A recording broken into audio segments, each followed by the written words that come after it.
भारत एक कृषि प्रधान देश है। हमेशा से कृषि भारतीय अर्थव्यवस्था का अभिन्न अंग रहा है और देश में कृषि प्रथाओं का समृद्ध इतिहास है। हालांकि बढ़ती आबादी के साथ कृषि क्षेत्र में उत्पादकता एवं क्षमता बढ़ाने के लिए आधुनिक टेक्नोलॉजी को अपनाना बहुत जरूरी हो गया है। हाल ही के वर्षों में एग्रीटेक स्टार्टअप द्वारा पेश किए गए आधुनिक समाधानों के चलते भारतीय कृषि में बड़े बदलाव आए हैं, जो पारंपरिक तरीकों के दायरे से बढ़कर कृषि को अधिक प्रभावी बना रहे हैं। वर्तमान में भारत में कई एग्रीटेक स्टार्टअप हैं जो आधुनिक टेक्नोलॉजी का उपयोग कर कृषि को अधिक प्रभावी एवं स्थायी बनाने के लिए काम कर रहे हैं। ये स्टार्टअप किसानों को उनकी फसलों के बेहतर प्रबंधन, उत्पादकता बढ़ाने में मदद करते हैं। नमस्कार, आप देख रहे हैं राइजिंग भारत। मैं हूं आपके साथ अविराज। चलिए जानते हैं कौन कौन से स्टार्टअप हैं।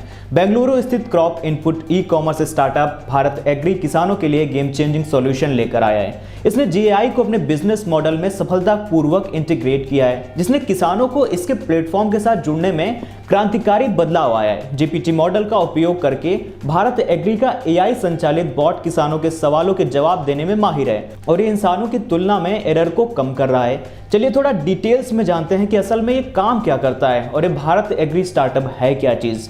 भारत एग्री किसानों के लिए एक सलाहकार संचालित crop input e commerce platform है, जो खेतों में कम उत्पादन की प्रमुख समस्या का समाधान कर रहा है। दुर्भाग्य से अधिकांश भारतीय किसान वैज्ञानिक तकनीकों को खेती में लागू नहीं करते हैं। समय समय पर वे गलत या महंगा बीज या फर्टिलाइजर भी खरीद लेते हैं। इससे उत्पादकता कम होती है और नुकसान थोड़ा सा ज्यादा होता है, क्योंकि किसान अपने खेत की क्षमता का पूरा उपयोग करने में असमर्थ होते हैं। ये स्टार्टअप खेती के लिए जमीन की तैयारी से लेकर कटाई तक पोषण प्रबंधन, कीट और रोग प्रबंधन, जल प्रबंधन और अंतर फसल संचालन के बारे में जानकारी देकर कृषि प्रबंधन के लिए व्यक्तिगत वैज्ञानिक तकनीक प्रदान करके इस अंतर को पाटता है। भारत एग्री किसानों को अधिक सटीक सलाह देने के लिए कृषि संबंधी डेटा के साथ मौसम आधारित मापदंडों को जोड़ता है। चलिए वक्त आ गया है ये जानने का कि भारत एग्री काम कैसे करता है। इसके सीईओ सिद्धार्थ समझाते हैं कि इसका समाधान दो तरीकों से काम करता है। सबसे पहले किसान अपने खेत के बारे में जानकारी देते हैं, जैसे कि फसल, क्षेत्र, सिंचाई आदि दर्ज करते हैं। फिर यह सिस्टम आने वाले दिनों में फसल के सामने आने वाले कीट, बीमारी, विकास संबंधी समस्याओं की भविष्यवाणी करता है। यह सिस्टम किसानों, मौसम केंद्रों, मिट्टी के मानचित्रों, सैटेलाइट इमेजिंग से प्राप्त डेटा का इस्तेमाल करता है।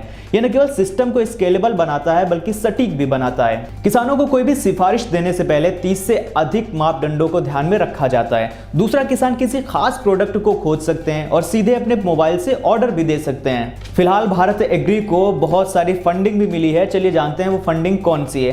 Bharat agri series A funded company है। फरवरी 2023 में इसने कैप्रिया वेंचर्स के नेतृत्व में विस्तारित सीरीज ए राउंड में 14 करोड़ रुपए जुटाए थे। इस राउंड में ओमनीवोर, इंडिया क्वेश्चन और 021 कैपिटल, रत्नागिरी इंपेक्स और संजीव रंगराज सहित मशहूर निवेशकों की भागीदारी भी देखी गई। भारत एग्री प्लेटफॉर्म वर्तमान में हर महीने में 25,000 से ज्यादा ऑर्डर जनरेट करता है। कैलेंडर वर्ष के अंत तक इसके प्रतिमाह 50,000 प्लस ऑर्डर तक बढ़ने की उम्मीद है। इस बिजनेस को खड़ा करने में किन चुनौतियों का सामना करना पड़ा, इसके बारे में सिद्धार्थ कहते हैं, जो कि कंपनी के सीईओ हैं। जब हमने 2018 में कंपनी शुरू की थी, तब ग्रामीण भारत में स्मार्टफोन की पहुंच बहुत कम थी। आज स्मार्टफोन का उपयोग सर्वकालिक उच्चतम स्तर पर है, यानी कि बच्चों से लेकर बूढ़ों तक हर किसी के हाथ में स्मार्टफोन आज के जमाने में है। किसान अब व्हाट्सएप, फेसबुक और यूट्यूब जैसे सोशल मीडिया प्लेटफॉर्म पर बहुत ज्यादा सक्रिय हैं। इससे हमें वहां मौजूद रहने का मौका मिलता है जहां वे अपना अधिकांश समय बिताते हैं। भारत एग्री का यूट्यूब चैनल हमारे सबसे बड़े अधिग्रहण चैनलों में से एक है। हमारे लगभग 1,06,000 सब्सक्राइबर हैं और किसानों द्वारा खेती के बारे में एडवांस टिप्स के वीडियोस देखे जाते हैं। जिस तरह जनरेटिव आर्टिफिशियल इंटेलिजेंस यानी कि जेएआई बाकी सेक्टर्स के लिए फायदेमंद साबित रही है, यह भारत के एग्रीटेक सेक्टर को नई ऊंचाइयों तक पहुंचा सकती है, जिससे देश की अर्थव्यवस्था आगे बढ़ेगी। नीति आयोग के अनुसार एआई का एकीकरण 2035 तक भारत की अर्थव्यवस्था में $1 ट्रिलियन का योगदान देने की क्षमता रखता है। फिलहाल आज के लिए इतना ही। देखते रहिए राइजिंग भारत। शुक्रिया।